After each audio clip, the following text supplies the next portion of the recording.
Bonjour à tous, aujourd'hui je vais donc vous parler des habitudes non fonctionnelles. On entend souvent parler aujourd'hui dans tout ce qui est justement esthétique, etc. Afin donc d'améliorer sa structure naturelle, on va dire. Alors il faut savoir déjà que moi déjà avant j'avais vraiment réellement une très grosse restriction de mâchoire, etc. Enfin de toute façon j'ai déjà mis de façon sur la miniature, on va dire. Vraiment en fait on peut dire déjà vraiment que j'ai glow up, même si bien évidemment je peux encore aller plus loin et c'est donc déjà ce que je veux. Premièrement déjà il faut savoir déjà que les habitudes non fonctionnelles en fait sont déjà des habitudes normalement qui devraient être naturelles de notre naissance. Normalement on devrait déjà avoir les parfaites habitudes, on va dire les parfaits patterns, par exemple la position par exemple de naturelle de la langue, par exemple c'est de parler. Mais malheureusement aujourd'hui la plupart des gens justement ont une position de la langue basse. Pourquoi? Parce que on mange déjà de la nourriture, de la soft food on va dire, de la purée on va dire et de la mauvaise nourriture très molle on va dire transformée déjà dès notre naissance, ce qui déjà donc n'active pas donc nos muscles masséteurs, donc les muscles masticateurs on va dire. Donc cela donc crée des habitudes parafonctionnelles, c'est donc ce qu'on appelle donc des habitudes qui ne sont pas en fait réellement bénéfiques en fait on va dire pour le corps et même justement en fait qui l'affaiblissent. C'est pour ça par exemple qu'on a déjà des fois des cas par exemple d'apnée du sommeil. L'apnée du sommeil c'est justement quelque chose en plus de très fréquent aujourd'hui. Pourquoi? Parce que la plupart de nos palais justement sont rétrécis parce que on n'a pas notre langue justement correctement au palais 24 sur 24. Cela donc ça cause donc un affaissement du visage, surtout du tiers médian on va dire du visage, mais également au niveau de l'os maxillaire. L'os maxillaire c'est donc vraiment l'os en fait qui dirige réellement votre visage on va dire et définit également en fait votre apparence. En fait tout est vraiment en fait une question de position naturelle. Il faut savoir qu'en fait à la base en fait on est déjà tous nés pour avoir déjà ces parfaites habitudes là qui donc ne feront pas forcément de nous des mannequins parce que ça dépend également de l'environnement, etc. Même si évidemment la génétique a également un impact, mais c'est vraiment le plus important, c'est vraiment en fait l'épigénétique.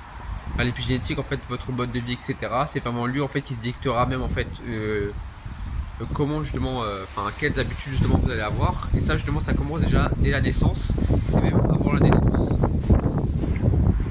Par exemple, après, avant la naissance, tout ça, ouais, j'en parlerai plutôt dans une autre vidéo parce que c'est un peu plus complexe, on va dire. Mais c'est même en plus difficile à apprendre, on va dire. Et après, également, il y avait des habitudes fonctionnelles, par exemple, comment mettre sa langue au palais.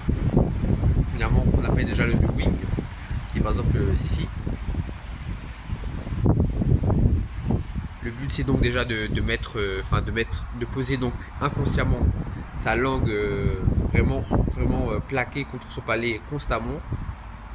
Et bien évidemment, c'est censé quand même être naturel et même inconscient, sauf qu'aujourd'hui, dans notre monde moderne, forcément, avec les aliments mous, etc., mais également le manque de nutriments comme les vitamines et minéraux essentiels à la bonne croissance, on va dire, forcément, c'est vraiment pas idéal en fait. On vit vraiment dans un monde où nos habitudes vont donc devenir de plus en plus mauvaises.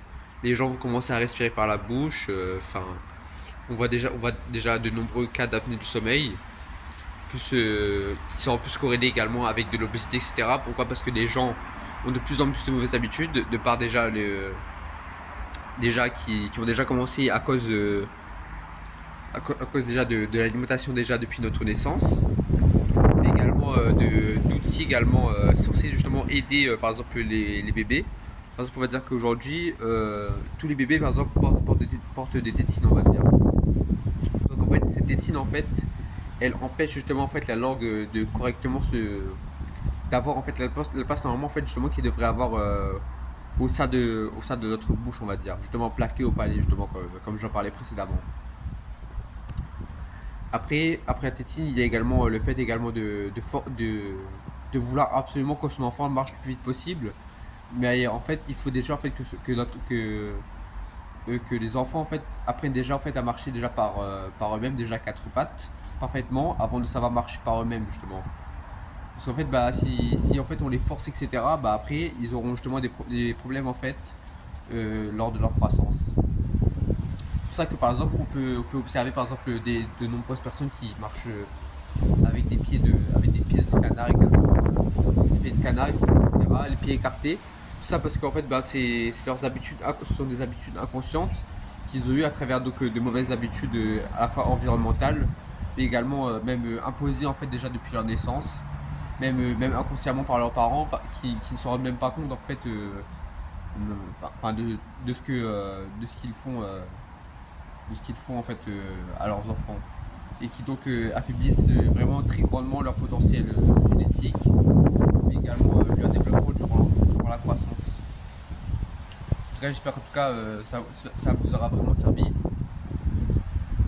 Donc, pour conclure, ben, on peut donc dire donc, que les habitudes fonctionnelles, par exemple comme le grooming, mais également le fait de pouvoir bien marcher droit, d'avoir donc sa langue correctement plaquée contre le palais, mais également avoir donc également une très bonne posture, mais également déglutir correctement avec la langue, également, enfin toutes ces habitudes-là, en réalité sont censées être naturelles et inconscientes, sauf que le souci c'est que bah, notre environnement moderne et puis également la société a voulu réellement en fait donner vraiment beaucoup plus de confort on va se dire aux